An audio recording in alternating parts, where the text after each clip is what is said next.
Rajanna ఆలయంను CM Revanth Reddy సందర్శించి ప్రత్యేక పూజలు చేశారు. మొదట శ్రీనివాస్ ఆధ్వర్యంలో సీఎంకు ఆలయంలో వకీలుగా పూర్ణచంద్ర స్వాగతం పలికారు.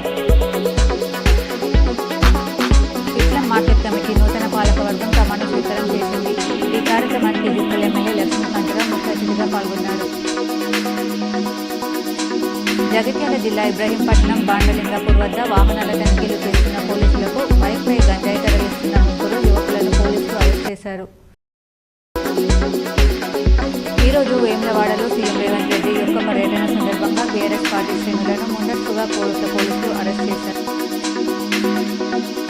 జాతీయ గ్రంథాలయ వారోత్సవాల ముగింపు కార్యక్రమం ఈరోజు అంబేద్కర్ భవన్లోనే నిర్వహించడం జరుగుతుందని జిల్లా గ్రంథాలయ చైర్మన్ అత్తారెడ్డి రాజారెడ్డి తెలిపారు. మహారాష్ట్రలో కొనసాగుతున్న అసెంబ్లీ ఎన్నికల పోలింగ్ సాయంత్రం 6 గంటల వరకు పోలింగ్ కొనసాగనుంది.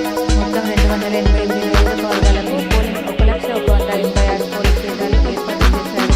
పోలింగ్ కేంద్రాల దగ్గర భారీగా భద్రత ఏర్పాటు చేశారు. ఈ నెల 23న మహారాష్ట్ర ఎన్నికల ఫలితాలు